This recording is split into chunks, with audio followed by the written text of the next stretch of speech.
ഈ താരസുന്ദരിയുടെ ശരിക്കുള്ള പേര് സ്വീറ്റി ഷെട്ടി. പേരുപോലെ മധുരമുള്ള പെരുമാറ്റം കൊണ്ടും അസാധ്യമായ അഭിനയ പാടവം കൊണ്ടും തെന്നിന്ത്യയിൽ സിംഹാസനം സൃഷ്ടിച്ച ഈ താരറാണിയെ ആരാധകർ വിളിക്കുന്നത് തെന്നിന്ത്യയിലെ ലേഡി സൂപ്പർ സ്റ്റാർ എന്നാണ്. പൊതുവെ താരറാണിമാർ ഗ്ലാമർ റോളുകളിൽ ഒതുങ്ങുമ്പോൾ ശാരീരികമായും മാനസികമായും ഏറെ അധ്വാനമുള്ള വെല്ലുവിളികൾ നിറഞ്ഞ കഥാപാത്രങ്ങളെ വെള്ളിത്തിരയിൽ അഭിനയിച്ചു ഫലിപ്പിച്ചുകൊണ്ടാണ് സ്വീറ്റി ഷെട്ടി എന്ന അനുഷ്ക ഷെട്ടി ആരാധകരുടെ മനസ്സ് കവർന്നത്. സ്ത്രീ കേന്ദ്രീകൃത സിനിമകൾക്ക് ചലച്ചിത്ര മേഖലയിൽ വലിയ മാർക്കറ്റുണ്ടെന്ന് തെന്നിന്ത്യൻ സിനിമാലോകം തിരിച്ചറിഞ്ഞത് അനുഷ്കയുടെ ചിത്രങ്ങൾ വമ്പൻ വിജയം കൊയ്തു തുടങ്ങിയതോടെയാണ്.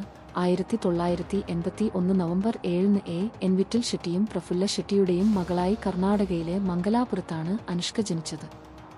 സ്കൂൾ, കോളേജ് വിദ്യാഭ്യാസം അനുഷ്ക പൂർത്തിയാക്കിയത് ബംഗളൂരുവിലായിരുന്നു. ബംഗളൂരുവിലെ മൗണ്ട് കാർമൽ കോളേജിൽ നിന്ന് ബാച്ചിലർ ഓഫ് കമ്പ്യൂട്ടർ ആപ്ലിക്കേഷൻസിൽ ബിരുദം നേടിയ അനുഷ്ക സിനിമയിൽ എത്തുന്നതിന് മുൻപ് ഒരു പ്രൊഫഷണൽ യോഗ ഇൻസ്ട്രക്ടറായിരുന്നു. പ്രശസ്ത യോഗാചാര്യനായ ഭരത് താക്കൂറിന് കീഴിലായിരുന്നു താരം യോഗ പരിശീലനം നേടിയത്. ഈ യോഗ പരിശീലനമാണ് അനുഷ്കയ്ക്ക് സിനിമയിലേക്കുള്ള വഴി തുറന്നതും.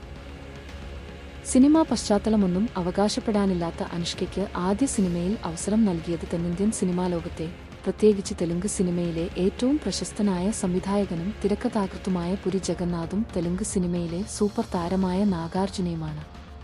പിന്നീട് എസ് രാജമൗലിയെപ്പോലുള്ള സംവിധായകരുമായുള്ള കൂട്ടുകെട്ട് അവരുടെ കരിയറിനെ മറ്റൊരു തലത്തിലേക്ക് എത്തിച്ചു. ചുരുക്കത്തിൽ, സിനിമയിൽ ഗോഡ് ഫാദർമാർ ഉണ്ടായിരുന്നില്ലെങ്കിലും പ്രതിഭ തിരിച്ചറിഞ്ഞ വലിയ സംവിധായകരും സഹപ്രവർത്തകരും അനുഷ്കയ്ക്ക് കരുത്തായി നിന്നു. എന്നാൽ ഗോഡ്ഫാദേഴ്സിന്റെ തണൽപറ്റി നിൽക്കാതെ സ്വന്തം കഠിനാധ്വാനത്തിലൂടെയും മികച്ച കഥാപാത്രങ്ങൾ തിരഞ്ഞെടുത്തുമാണ് അനുഷ്ക ലേഡി സൂപ്പർ സ്റ്റാർ പദവിയിലേക്ക് എത്തിയത്. വെറും ഒരു നായിക എന്നതിലുപരി സിനിമയെ മുഴുവൻ സ്വന്തം ചുമലിലേറ്റാൻ ശേഷിയുള്ള നടി എന്ന് അവർ തെളിയിച്ചുകൊണ്ടിരുന്നു. അടിയും ഇടിയും യുദ്ധവും വാൾപ്പേറ്റുമൊക്കെ നായകന്മാർക്കു മാത്രമായി മാറ്റിവച്ചിരുന്നവരോട് ഇതെല്ലാം നായികയ്ക്കും വഴങ്ങുമെന്ന് പറയാതെ പറഞ്ഞ താരമാണ് അനുഷ്ക. അവർ അവതരിപ്പിച്ച കരുത്തുറ്റ സ്ത്രീ കഥാപാത്രങ്ങളുടെ പൂർണ്ണതയ്ക്കു വേണ്ടി അവർ ഒരുപാട് ത്യാഗം സഹിച്ചു. ആദ്യാശക്തിയുള്ള ശബ്ദവും തീക്ഷ്ണമായ കണ്ണുകളും അരുന്ധതി എന്ന കഥാപാത്രത്തെ ഐക്കണിക് ആക്കി മാറ്റി. ദുഷ്ടശക്തിയായ പശുപതിക്കെതിരെ പോരാടുന്ന ധീരയായ രാജകുമാരിയായും അവളുടെ പൂർവ്വജന്മമായ ജജമ്മയായും അനുഷ്ക അരുന്ധതി എന്ന ചിത്രത്തിൽ തകർത്തഭിനയിച്ചു.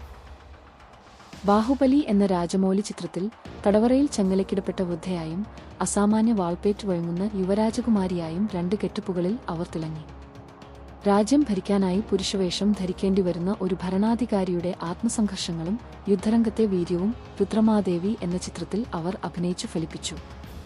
ഒരു AAS ഓഫീസറായും പ്രേതബാധയുണ്ടെന്ന് തോന്നിപ്പിക്കുന്ന ബാഗ്മതി എന്ന കഥാപാത്രമായും അനുഷ്ക ബാഗ്മതി എന്ന ചിത്രത്തിലൂടെ വിസ്മയിപ്പിച്ചു. ശരീര സൗന്ദര്യത്തെക്കാൾ ഉപരി സിനിമയോടുള്ള സമർപ്പണം തെളിയിച്ച സൈസ് 0 എന്ന ചിത്രത്തിലെ അഭിനയമാണ് അനുഷ്കയുടെ വിധി മാറ്റിയെഴുതിയത്.